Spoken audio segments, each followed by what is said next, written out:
As I talked about in the previous video, a lot of non-athletes think in order to be the strongest, you have to be the biggest. That's not the case, and we got to look here firsthand just how skilled and strong Coco Gauff is.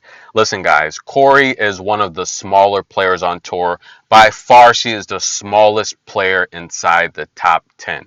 Taking on Mayar Sherif from Egypt, who, look, she's become an inspiration, and the announcers said something so beautiful in this match.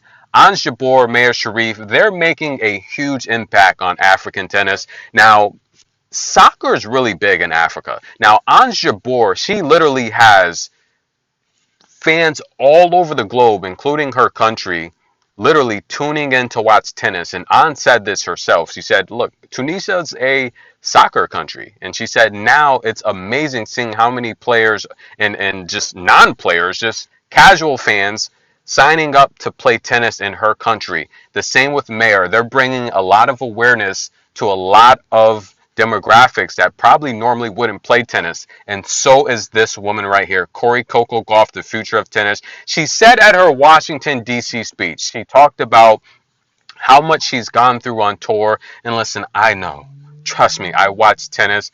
I have so many people that comment the rudest, most disrespectful things. I know, and a lot of you guys don't see it because I block it, but listen, she deals with a lot. I know she deals with a lot because I see it on my channel here. And I just want her to understand, and she said it herself, seeing so many little boys and girls come to her matches and to be an inspiration to them is amazing. Two beautiful, amazing women in this match.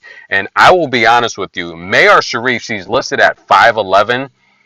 I don't think so. She's got to be at least 6'2". And here's something I want you to realize now. The camera plays tricks, right? You'll see someone like maybe Kinwen Jong. She looks a lot bigger on the camera.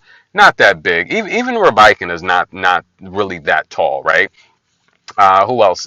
Players like Iga's not really that tall. She's a smaller player. Ans is tiny. We all know Leylah Fernandez is tiny. Now, I showed you the image of Leylah next to Kinwen Jong. Leylah is so tiny. Coco is tiny. Mayar is huge. She's not 5'11". She's well over 6 feet, but she has a lot of size to her. She's very strong and big. And even someone like Alexandra Sasnovich, if you look at her on TV, she looks really, really skinny. But in real life, she has muscle. She has size on her.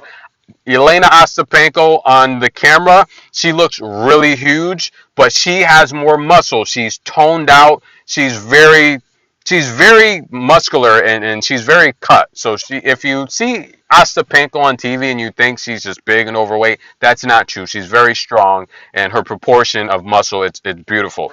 Mayar is strong, big, and physical, and she's very intimidating. If you watch her play, she screams a lot when she hits the ball. With her size, that has to be intimidating. I'm telling you, Mayar is very strong and huge. She is intimidating, and I see why she dominates on the clay. Her movement is good. She has very good footwork, underrated footwork on the clay. But this brings me to my point. This is what I want you to realize how good Coco is. She just overpowered and dominated Mayar Sherif. Coco is extremely good and talented, and I don't think people realize it because Iga has really ruined so many champions. Iga and Simona Halep. Those two players have ruined so many master championships from Coco that people don't realize how good Coco is. She destroys Mayar in this match. She wins it 6-2, 6-2, multiple breaks. Coco advances, guys.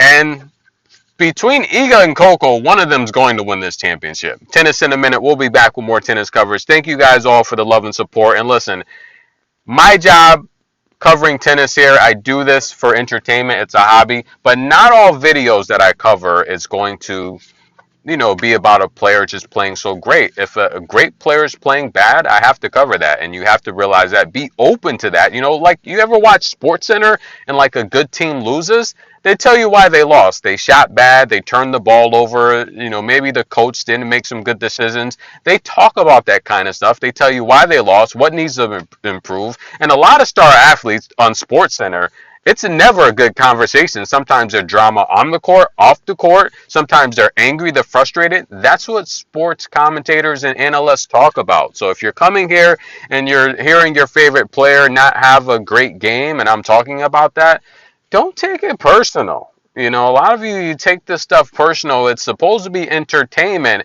and a lot of times, like, you have your reticular activating system open to where you're only receptive to when the player has a bad match, but you're forgetting that I gave a prediction video on why they should win this match and why I picked them to win that match and why I talk about they're so good. Come on, guys, be adults here. 80% of the people that come here are male. 80% of them are over the age of 30. Most of them are over the age of 40. Guys, be adults here. Tennis in a minute. We'll be back.